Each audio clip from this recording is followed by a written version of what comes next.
우리 옆에 계신 분하고 인사하시죠. 우리 교회 갑시다. 이렇게 하고 있어요.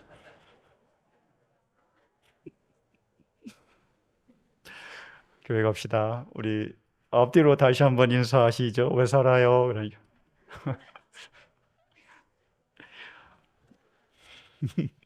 왜 살기는요? 교회 가려고 살죠. 그죠? 우리가 사는 삶의 이유, 하나님 만나는 일, 하나님 앞에 예배하는 일 아니겠어요?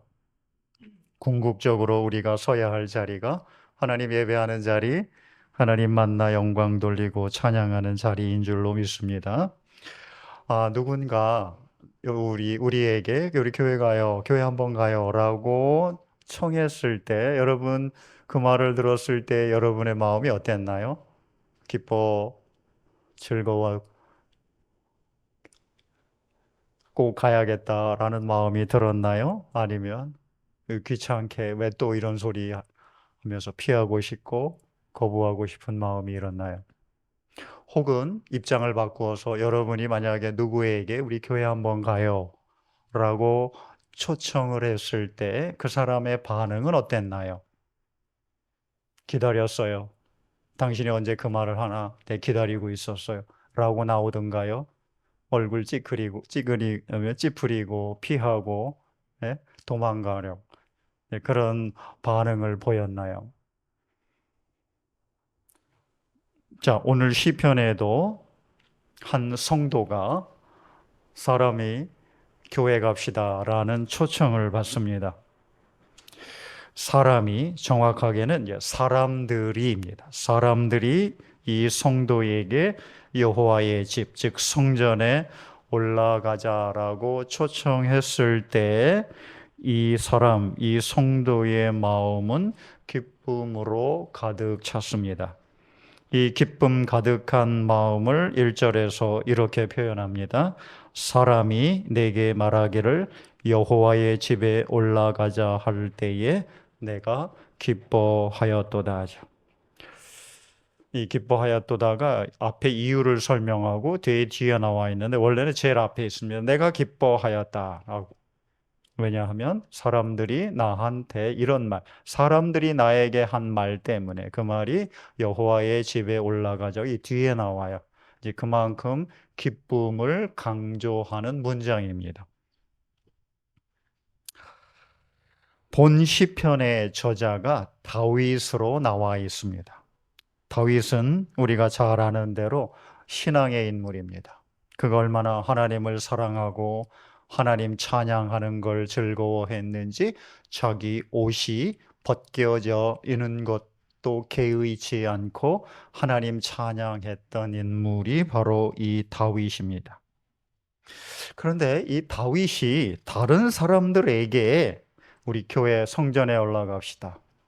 우리 성전에 올라가서 하나님 예배합시다.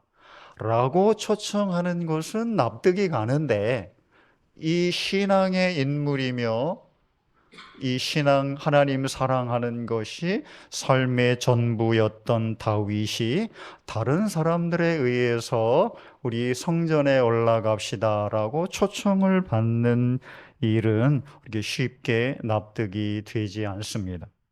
자, 이것을 이제 우리가 하나 풀어야 되죠. 다윗이 될 수도 있고 다윗이 쓴 시로서 어느 한 성도로 대변될 수도 있지만 어쨌든 많은 사람들이 성전에 올라가며 이 성도에게 혹은 다윗에게 우리 여호와의 집에 갑시다. 교회 갑시다. 가서 하나님 만나고 예배합시다라고 초청을 합니다. 그 초청에 이 다윗이 이 시편의 성도가 기쁨을 주체할 수 없었다고 오늘 1절에서 이야기합니다. 자, 자신의 위치나 자신의 상황이나 신분과는 상관없이 하나님을 만나 예배하기 위해 성전에 올라가는 것, 그 자체가 다윗이 되었든 혹은 이 성도에게 되었든 기쁨 그 자체였다는 것은 의심할 여지가 없습니다. 이유는 한 가지입니다. 삶의 이유와 목적이 하나님을 만나 예배하는 것이었기 때문입니다. 삶의 이유와 목적 자체가 하나님을 만나 예배하는 것이었기 때문에 그의 신분이 어디에 있든, 그의 위치가 어디에 있든, 그의 삶의 환경 처지가 어떠하든 그것과는 상관없이 그 삶의 이유와 목적이 되는 그 일이 초청될 때에는 당연히 기쁨이 넘칠 수밖에 없습니다.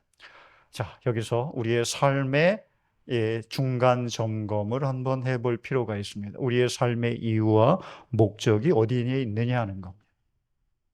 우리의 삶의 이유가, 부모로서 우리가 살아가는 삶의 이유가 자녀라면, 자녀가 제일 잘 되는 일이라면 이유 여하를 막론하고 우리 안에서는 기쁨이 넘치죠. 우리의 삶의 이유와 목적이 성공하는 일이라면, 그 성공할 수 있는 일에 우리가 함께 할 수 있다면 당연히 기쁨이 넘치죠. 어떤 상황에 있든, 내 위치 처지가 어떠하든 상관이 없이.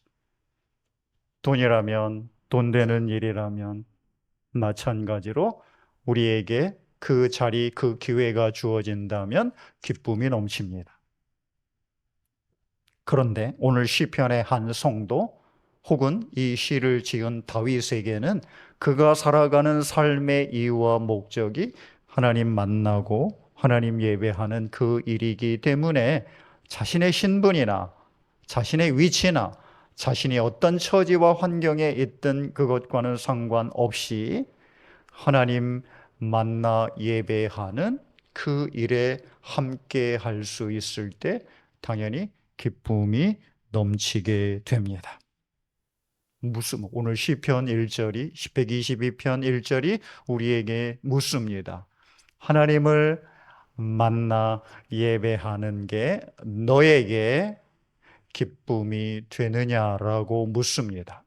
돌려 이야기하면 너가 살아가는 삶의 이유와 목적이 어디에 있는지를 우리에게 묻고 그 기회에 우리가 함께 할 때에 진정 기쁨이 넘친다고 말씀합니다. 사랑하는 우리 시은소 교회 교우 여러분, 우리의 삶의 이유, 목적이 하나님을 만나고 하나님을 섬기며 하나님께 예배하는 데 있기를 소망합니다. 우리가 진짜 살아가는 이유가 여기에 있습니다. 이 땅에서 살아가는 삶의 이유들은 그 근본적인 삶의 이유인 하나님을 만나고 예배하고 찬양하는 것을 위한 과정이고 도구입니다. 이 순서가 바뀌지 않아야 하는 것. 우리는 하나님이 우리의 또 다른 삶의 이유와 목적을 위한 도구가 아니라 하나님을 섬기고 예배하고 만나기 위해 살아가는 삶의 한 방편들이 이 세상에 살아가는 삶의 이유들입니다. 그럴 때 우리가 하나님을 만나러 가고 하나님 예배하는 자리가 있을 때 그 초청받았을 때 이제 기쁨이 넘치는 거죠. 그렇지 않다면 교회 갑시다. 교회 가야지 라는 말, 초청을 받았을 때 우리는 왠지 부담스럽고 피하고 싶고 벗어버리고 싶은 짐이 될 때가 너무 많습니다. 삶의 이유와 목적이 하나님 만나고 하나님 예배하는 데 있는 줄로 믿습니다. 자, 우리의 삶의 이유와 목적이 무엇이든지 이제 하나님의 입장으로 한번 돌아가 보시죠. 하나님의 입장, 하나님의 마음이죠. 하나님은 우리를 만나고 우리를 보며 우리 자체가 당신의 기쁨과 즐거움의 이유였습니다. 이 사실을 스바냐 3장 17절에서 이렇게 증언합니다. 너의 하나님 여호와가 너의 가운데 계시니 그는 구원을 베푸실 전능자이시라. 그가 너로 말미암아 기쁨을 이기지 못하시며 너를 잠잠히 사랑하시며 너로 말미암아 즐거이 부르며 기뻐하시리라. 우리에 대한 하나님의 마음. 사람이 표현할 수 있는 좋은 표현하고 이 갖다 들이댈 수 있는 좋은 언어 표현들을 다 동원해서 우리를 향한 하나님 당신의 마음을 아주 진솔하게 고백을 하고 있습니다. 그가 하나님이 너 때문에 기쁨을 이기지 못하고 너 때문에 너를 잠잠히 사랑하며 너로 말미암아 즐거운 노래를 부르고 그 기쁨을 감추지 못하고 있다라고 하나님이 우리를 향한 자기의 마음을 드러냈습니다. 우리에 대한 자기의 감정을 이렇게 진솔하게 격정적으로 표현하면서 하나님이 이 기쁨이라는 단어를, 우리를 보는 기쁨이라는 말을 두 번이나 반복해서 사용하고 있습니다. 우리가 하나님을 만나고 하나님을 예배하는 게 그만큼 즐겁고 기쁜 일이 될 수 있기를 소망합니다. 이 기쁨을 누리기 위해서는 우리의 삶의 이유와 목적이 오직 하나님 한 분이어야 하고 그 하나님을 만나고 예배하는 데 있어야 한다는 것을 오늘 시편 122편 1절을 통해 우리 마음속에 다시 한번 깊이 새길 수 있기를 소망합니다. 교우 여러분, 우리가 예배당에 왔습니다. 예배당에 온 다양한 이유들이 있습니다. 다양한 삶의 이유와 목적들, 그 자리를 오직 하나님과 하나님을 예배하는 곳으로 이제는 대체할 수 있기를 소망합니다. 그래야 돼요. 오늘 이 시인이 누리는 이 기쁨을 보며 우리의 삶의 이유와 목적도 하나님이 되고 하나님을 만나 예배하는 데 둘 수 있기를 다시 한번 간절히 소망합니다. 성전에 올라가는 길입니다. 성전에 올라가자고 초청을 받았을 때의 기쁨이 그렇게 넘쳤습니다. 기쁨은 넘쳤는데 사실 성전에 올라가기 위해 시작할 때와 그 시작해서 출발한 그 길을 다 마무리 짓고 도착했을 때 요 사이는 사실 무슨 일이 기다리고 있고 어떤 일이 생길지 우리는 아무도 알 수가 없습니다. 그런데 오늘 시편 1절, 2절은 요 두 지점이죠. 시작할 때의 기쁨과 도착한 뒤에 누리는 요 시점의 감정이 그 과정을 훌쩍 건너뜁니다. 도착했을 때의 모습을 2절에서 그렇게 그 순간에도 여전히 이 기쁨의 감격에 벅찬 자기의 마음을 담담하게 2절에 이렇게 표현합니다. 예루살렘아 우리 발이 내 성문 안에 섰도다. 요 말은요, 내 성문 안에 섰도다라는 요 말은 그냥 이 성문 안에 딱 들어섰다라는 그냥 어떤 사건을 딱 표현해 주는 그런 말이 아닙니다. 성문 안에 서 있는 내 자신을 보게 되는 겁니다. 그러니까 이 문법으로 어떻게 되냐면 초청받았을 때 내가 기뻐하였도다는 이제 과거형의 한 사건을 딱 찍는 끝나는 거예요. 근데 요 도착한 뒤에는 현재 완료 진행형이라고 표현해요. 요 말은 무슨 뜻이냐면 지금 도착했는데 계속 그 자리에 머물러 서서 그 기쁨과 감격을 계속 누리고 있고 그걸 놓고 싶지 않은 거예요.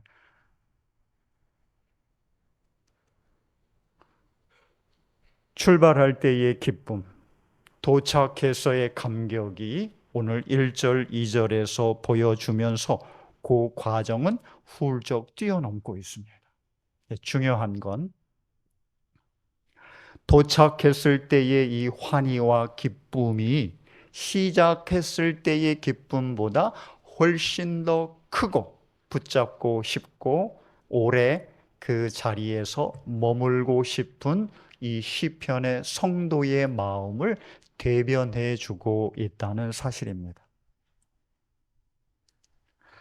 1절의 기쁨은 과거의 한 사건이었지만 도착했을 때의 감격의 기쁨과 환희는 영원히 지속하고 싶은 벅찬 비교할 수 없는 기쁨과 환희였습니다. 자, 우리가 잘 알고 있습니다. 우리가 시작할 때는 기쁨, 열정 갖고 시작을 해요. 그런데 그 기쁨과 열정으로 시작했던 우리의 신앙이 얼마 가지 못해서 좌절을 맛보는 경우가 너무 많습니다. 대부분이 그렇죠. 시작이야 누구나 다 감격 속에, 열정 속에, 그리고 내 자신을 불태울 것 같은 이 헌신의 희생을 각오하고 시작을 하지만 우리가 시작했을 때의 그 마음이 현실에 딱 들어서는 순간 하나씩 무너지기 시작을 합니다. 그리고 어느 순간에는 언제 그랬냐 싶을 만큼 처음 가졌던 그 격정의 기쁨이 다 사라지는 거예요. 그건 우리가 그 길을 가는 마지막 도착지에 도착하기 전에 겪어야 하는 수많은 어려움, 환난 때문입니다. 그리고 그 어려움과 환난을 견뎌낼 수 있는 힘이 없기 때문입니다. 오늘 시편 122편 1절과 2절을 통해서 우리가 처음에 이 기쁨으로 시작했던 이 신앙, 믿음의 길을 끝까지 잘 마무리할 수 있는 힘이 어디에 있는지에 대한 답을 주기 위해서 1절에서는 과거로 2절 도착한 뒤에는 현재 완료, 계속 그 자리에 머물고 있는 비교할 수 없는 감격과 벅찬 환희를 보여주고 있습니다. 어디에 있을까요? 우리는 각오해야 합니다. 내가 무슨 일을 특별히 신앙의 일을 시작할 때, 그게 교회를 세우는 일이 됐든, 내 신앙의 길을 가는 일이 됐든, 혹은 태신자를 품고 그가 하나님께 돌아오기 위해 기도하며 그를 위해 사랑하고 섬기는 일이 되었든, 아니 우리의 믿음을 갖고 살아가는 우리의 삶의 현장이 되었든 우리는 각오해야 합니다. 내가 처음 가지고 시작했던 이 신앙의 열정과 기쁨이 곧 맞닥뜨린 현실에서는 철저하게 무너질 수 있다는 것을 우리는 반드시 각오해야 합니다. 문제는 그게 없는 신앙의 길이 아니라 그 철저하게 무너지고 깨질 수 있는 삶의 환난과 어려움 그리고 유혹을 어떻게 견디고 이겨낼 수 있는가에 대한 질문입니다.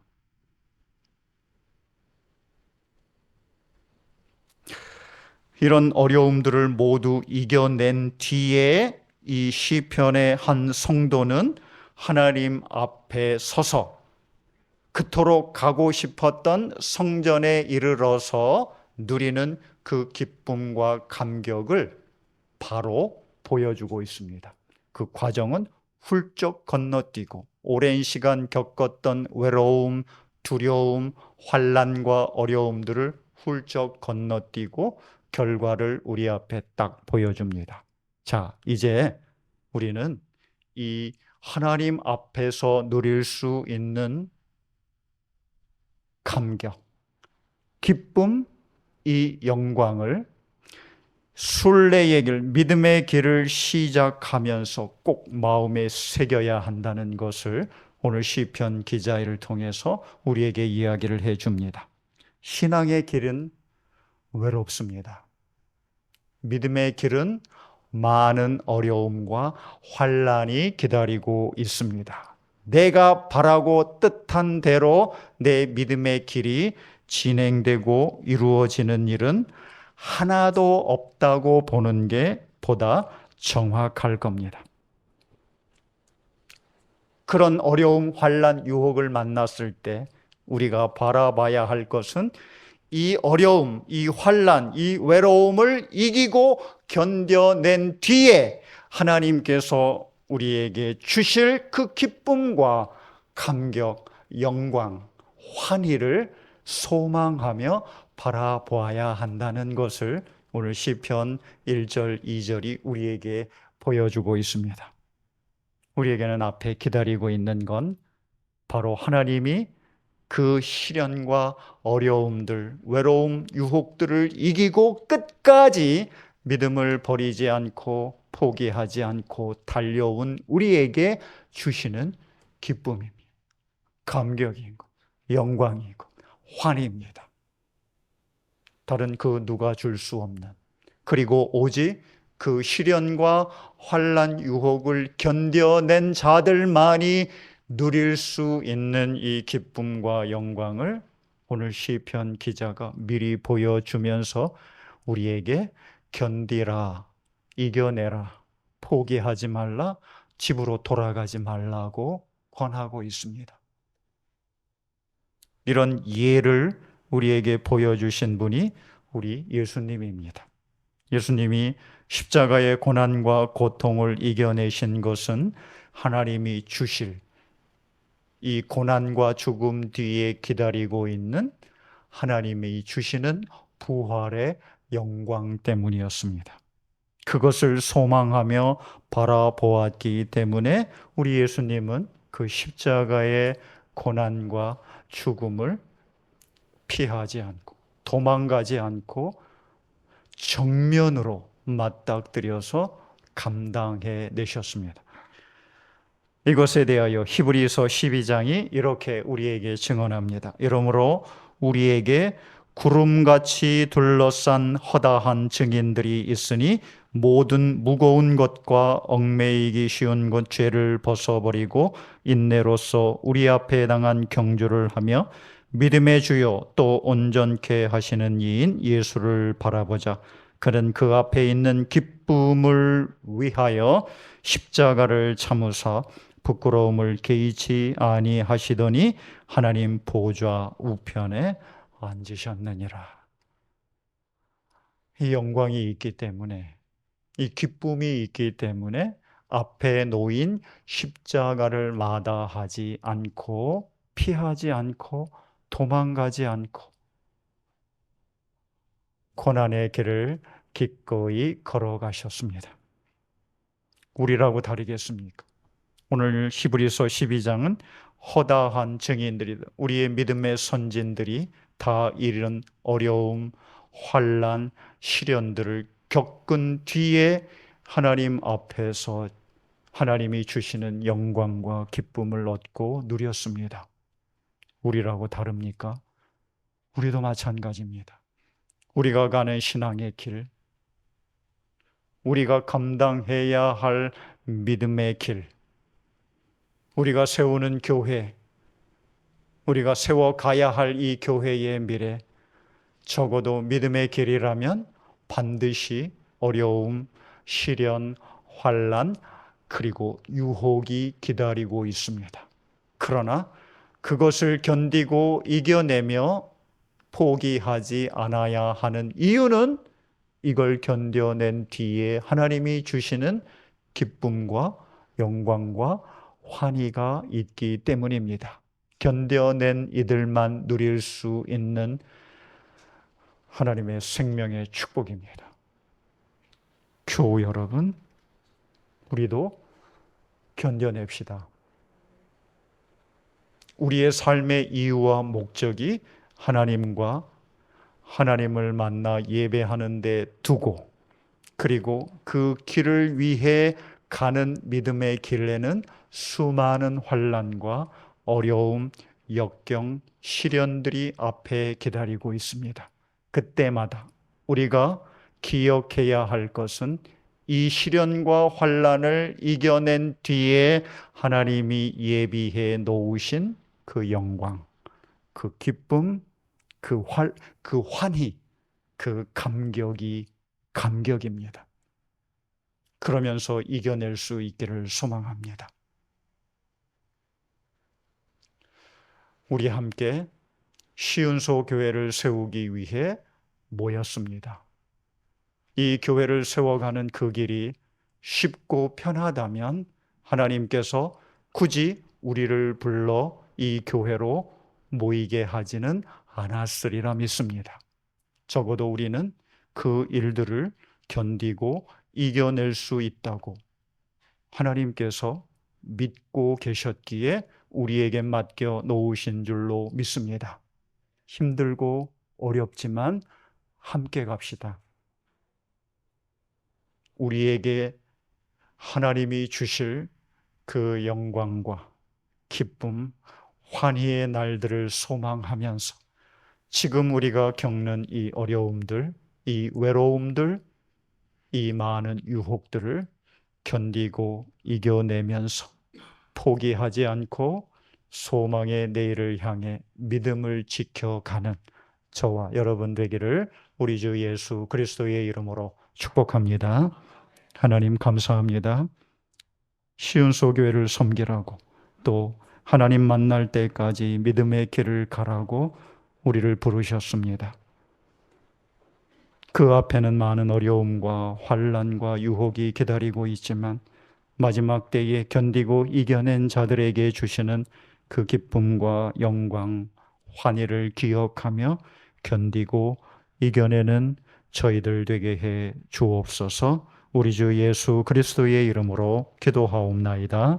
아멘.